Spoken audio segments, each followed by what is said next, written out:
السلام علیکم ورحمۃ اللہ وبرکاتہ۔ بسم اللہ الرحمن الرحیم۔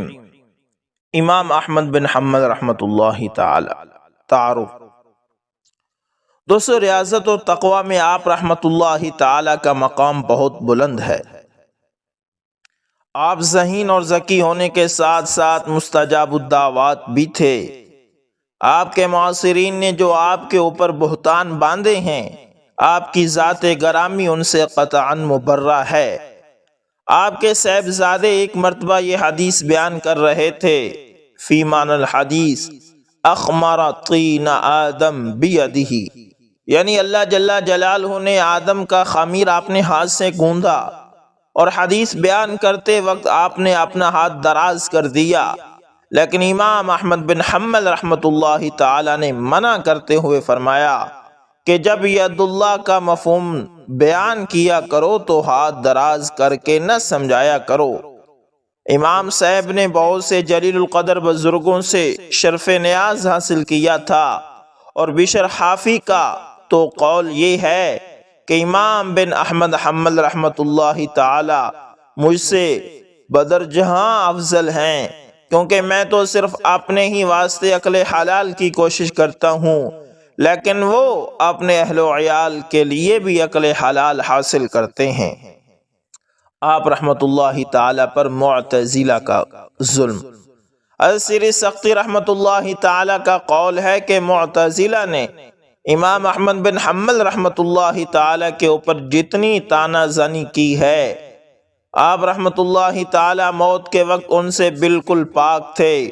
مثلا بغداد کے معتزلہ نے ہنگامہ کھڑا کر کے یہ چاہا کہ آپ رحمت اللہ تعالی یہ تسلیم کر لیں کہ قرآن ایک مخلوق ہے، اور اس سلسلے میں دربار خلافت میں بہت بڑی بڑی سزائیں بھی سنائی گئی، حتیٰ کہ جس وقت آپ کو 1000 کوڑے لگائے جا رہے تھے تو اتفاق سے آپ کا کمر بند کھل گیا، لیکن غیب سے 2 ہاتھ نمودار ہوئے اور کمر بند باندھ کر غائب ہو گئے۔ مگر اتنی شدید اذیتوں کے بعد آپ رحمت اللہ تعالی نے قرآن کو مخلوق نہیں بتایا، اور جب آپ رحمت اللہ تعالی چھوٹ گئے تو لوگوں نے پوچھا کہ جن فتنہ پردازوں نے آپ کو اتنی اذیتیں دی ان کے لیے آپ کی کیا رائے ہے؟ فرمایا کہ وہ مجھے اپنے خیال کے مطابق گمراہ تصور کرتے ہیں، اور اس لیے تمام تکلیفیں صرف خدا کے لیے دی گئی ہیں، اس لیے میں نے ان سے کوئی مواخذہ نہیں کرنا۔ منقول ہے کہ ایک نوجوان کی ماں کے ہاتھ پیر شل ہو گئے تھے۔ اس نوجوان نے امام احمد بن حنبل رحمۃ اللہ تعالی سے دعا کے لیے کہا، تو آپ نے وضو کر کے نماز شروع کر دی۔ جب وہ نوجوان گھر پہنچا تو اس کی ماں صحت یاب ہو چکی تھی اور خود آ کر دروازہ کھولا۔ اللہ اکبر، اللہ اکبر۔ امام احمد بن حنبل رحمۃ اللہ تعالی کی تعظیم کا صلہ۔ آپ رحمت اللہ تعالی دریا کے کنارے وضو کر رہے تھے، اور ایک شخص بلندی پر بیٹھا ہوا وضو کر رہا تھا، لیکن آپ کو دیکھ کر تعظیماً وہ نیچے آ گیا۔ پھر اس کے انتقال کے بعد کسی نے اسے خواب میں دیکھ کر پوچھا کہ بھیا کس حال میں ہو؟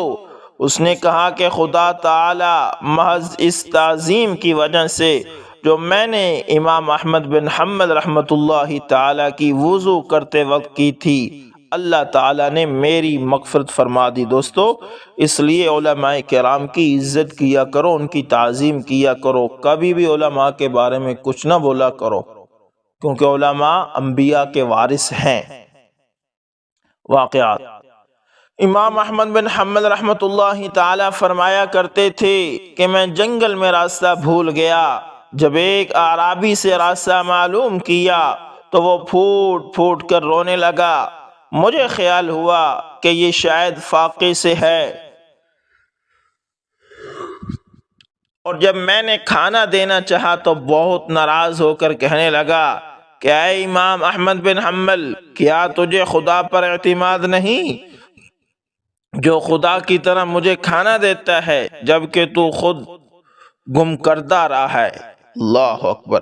فرماتے مجھے خیال آیا کہ اللہ جل جلالہ نے اپنے نیک بندوں کو کہاں کہاں پوشیدہ رکھا ہے۔ وہ میری نیت کو بھام کر بولا کہ خدا کے بندے تو ایسے ہوتے ہیں کہ اگر وہ پوری سرزمین کو سونا بن جانے کے لیے کہہ دیں تو پورا عالم سونے کا بن جائے، اور میں نے جب نگاہ اٹھائی تو پورا صحرا سونے کا نظر آیا، اور غیب سے ندا آئی کہ میرا محبوب بندہ ہے، اور اگر یہ کہہ دے تو ہم پورے عالم کو زیر و زبر کر دیں، لہذا تجھے شکر ادا کرنا چاہیے کہ تیری ملاقات ایسے بندے سے ہو گئی لیکن آج کے بعد اس کو کبھی نہ دیکھ سکے گا۔ اللہ اکبر، اللہ اکبر، تقوی۔ امام احمد بن حنبل رحمۃ اللہ تعالی کے صاحبزادے صالح اصفہان کے قاضی تھے۔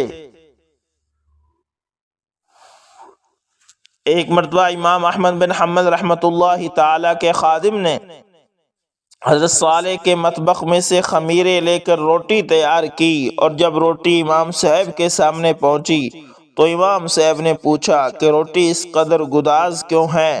خادم نے پوری کیفیت بتا دی۔ آپ رحمت اللہ تعالی نے فرمایا کہ جو شخص اصفہان کا قاضی رہا ہو اس کے یہاں سے خمیرہ کیوں لایا؟ لہذا یہ روٹی میرے کھانے کے لائق نہیں رہی، اور یہ کسی فقیر کے سامنے پیش کر کے پوچھ لینا کہ اس روٹی میں خمیر تو صالح کا ہے اور آٹا امام احمد بن حنبل کا، اگر تمہاری طبیعت گوارا کر لے تو لے لو۔ لیکن 40 یوم تک کوئی سیل نہیں آیا، اور جب روٹیوں میں بو پیدا ہو گئی تو خادم نے دریائے دجلہ میں پھینک دی، لیکن امام صاحب کا تقوی کا یہ عالم تھا کہ آپ نے اس دن سے دریائے دجلہ سے مچھلی نہیں کھائی، اور آپ لوگوں سے فرماتے تھے کہ جس کے پاس چاندی کی سرمہ دانی ہو اس کے پاس بھی مت بیٹھو۔ ارشادات۔ شرعی مسائل تو آپ رحمت اللہ تعالی خود بتا دیا کرتے تھے، لیکن مسائل طریقت کے سلسلے میں آپ لوگوں کو بشر حافی رحمت اللہ تعالی کی خدمت میں بھیج دیتے تھے، اور اکثر فرمایا کرتے تھے کہ میں نے خدا سے خوف طلب کیا ہے تو اس نے اتنا خوف عطا کر دیا کہ مجھے زوال عقل کا خوف بھی پیدا ہو گیا ہے۔ فرمایا کہ اللہ تعالیٰ نے مجھ سے فرمایا کہ تجھے میرا قرب صرف قرآن سے مل سکتا ہے۔ پھر فرمایا کہ اعمال کی مشقتوں سے چھٹکارے کا نام اخلاص ہے، اور خدا پر اعتماد ہی توکل ہے، اور تمام امور کو خدا کے سپرد کر دینے کا نام رضا ہے، یعنی جیسے اللہ چاہے ویسے ہو۔ اللہ کی ہر ادا، اللہ کے ہر کام پر انسان راضی ہو، یہ اللہ کی رضا ہے۔ زہد۔ جب لوگوں نے محبت کا مفہوم پوچھا تو امام احمد بن حنبل رحمۃ اللہ تعالی نے فرمایا کہ جب تک بشر حافی حیات ہیں ان سے دریافت کرو۔ پھر فرمایا کہ زہد کس کو کہتے ہیں؟ فرمایا کہ عوام کا زہد تو حرام اشیاء ترک کر دینا ہے، اور خواص کا زہد حلال چیزوں میں زیادتی کی طمع کرنا ہے، اور عارفین کے زہد کو خدا کے سوا کوئی نہیں جانتا۔ پھر سوال کیا کہ جہل قسم کے صوفیاء مسجد میں متوکل بن کر بیٹھ جاتے ہیں، ان کے متعلق کیا رائے ہے؟ فرمایا کہ ایسے لوگوں کو غنیمت سمجھو، کیونکہ علم کی وجہ سے انہوں نے توکل اختیار کیا، اور جب لوگوں نے عرض کیا کہ یہ تو محض روٹیاں حاصل کرنے کا بہانہ ہوتا ہے تو فرمایا کہ دنیا میں کوئی جماعت بھی روٹی سے بے نیاز نہیں۔ اللہ اکبر۔ یہ ہے حسن ظن کہ لوگوں نے کہا کہ بھئی بعض لوگ تو بیٹھے رہتے ہیں، کوئی کام ہی نہیں کرتے، تو آپ نے فرمایا کہ وہ بھی اللہ کی یاد میں بیٹھے رہتے ہیں۔ ان کی بات کا یہ مفہوم تھا۔ وفات۔ انتقال کے وقت جب صاحبزادے نے امام احمد بن حنبل رحمۃ اللہ تعالی سے طبیعت پوچھی تو فرمایا کہ جواب کا وقت نہیں ہے، یعنی اب طبیعت کا میں کیا بتاؤں، بس دعا کرو کہ اللہ جل جلالہ ایمان پر خاتمہ کر دے، کیونکہ شیطان لعین مجھ سے کہہ رہا ہے کہ تیرا ایمان سلامت لے جانا میرے لیے باعث ملال ہے، اس لیے دم نکلنے سے قبل مجھے سلامتی ایمان کے ساتھ مرنے کی توقع نہیں ہے۔ اللہ جل جلالہ اپنا فضل فرما دے۔ یہ کہتے کہتے امام رحمت اللہ تعالی کی اپنی روح پرواز کر گئی۔ دوستو غالباً امام احمد بن حنبل رحمت اللہ تعالی کا ایک اور واقعہ ہے کہ موت کے وقت شیطان امام احمد بن حنبل رحمت اللہ تعالی کے پاس آیا اور کہنے لگا، فزتا، تو کامیاب ہو گیا، تو میرے چنگل سے بچ گیا۔ اور گھر والے امام احمد بن حنبل رحمت اللہ تعالی کو کلمہ پڑھنے کی تلقین کر رہے تھے کہ پڑھو لا الہ الا اللہ محمد رسول اللہ، کیونکہ جس انسان کا آخری کلمہ لا الہ الا اللہ ہو، آخری بول لا الہ الا اللہ ہو، تو اللہ تعالیٰ اس بندے کی بخشش فرما دیتے ہیں۔ اس لیے لوگ امام احمد بن حنبل رحمت اللہ تعالیٰ کو یہ کلمہ کہلوانے کی کوشش کر رہے تھے کہ آپ کا آخری کلام یہ کلمہ ہو، آخری بات یہ کلمہ ہو۔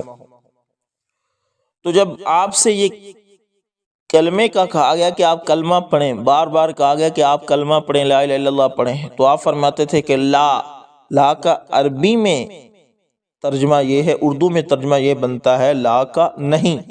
ان لوگ کہہ رہے تھے کلمہ پڑھو، امام احمد بن حنبل رحمت اللہ تعالیٰ فرما رہے تھے کہ نہیں نہیں نہیں۔ جب کچھ افاقہ ہوا، کچھ طبیعت سنبھلی، تو لوگوں نے امام احمد بن حنبل رحمت اللہ تعالی سے پوچھا کہ حضرت ایک بات تو بتائیے کہ جب آپ نزع کے عالم میں تھے، ہم نے آپ سے عرض کیا کہ کلمہ پڑھیں، آپ کہتے تھے کہ نہیں نہیں نہیں پڑھنا، تو اس کی کیا وجہ ہے؟ آپ اس وقت نہیں نہیں کی رٹ لگا رہے تھے۔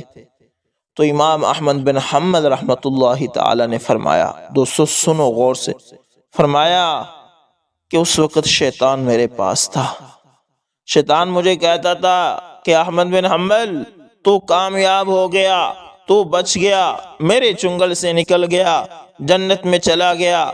میں کہتا تھا کہ نہیں نہیں، یعنی جب تک میرے جسم میں جان ہے اس وقت تک میں تیرے چنگل سے نہیں بچ سکتا۔ مجھے نہیں پتا میرے ساتھ کیا ہونے والا ہے، کیا میری کلمے کے اوپر موت آتی ہے کہ نہیں، اس لیے شیطان مجھے کہتا تھا کہ تو بچ گیا، میں کہتا تھا جب تک روح ہے تیرے چنگل سے نہیں بچ سکتا۔ دوستو یہ تھے وقت کے امام، اور آج ہم دیکھیں ہم کس باغ کی مولی اور مطمئن ہو کر بیٹھے ہیں۔ دوستو اللہ سے مانگیں، توبہ کریں، گناہوں سے بچیں، موت کا وقت بہت مشکل ہے، بڑے بڑے پھسل جاتے ہیں۔ اللہ سے مانگیں کہ اللہ ہمیں کلمے پر موت دینا، ہمیں ایمان پر موت دینا۔ ہمارے پاس صرف ایک ایمان ہی ہے، اگر یہ ایمان صحیح سلامت بچا کر ہم اللہ کے پاس چلے گئے تو گنہگار تو انسان ہوتا ہی ہے، گناہ تو ہوتے رہتے ہیں، ایک نہ ایک دن ہماری بخشش ہو جائے گی۔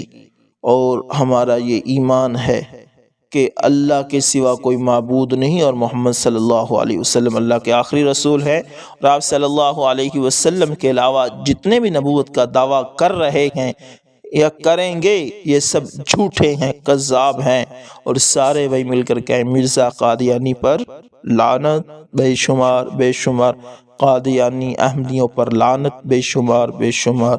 ہم اپنے نبی محمد مصطفیٰ صلی اللہ علیہ وسلم کو آخری نبی، خاتم النبیین مانتے ہیں، اور اس قادیانی لائن کو جھوٹا کذاب کہتے ہیں۔ دوستو ملتے ہیں کسی نیکسٹ اچھی سی ویڈیو کے اندر، تب تک کے لیے اللہ حافظ، جزاکم اللہ خیر۔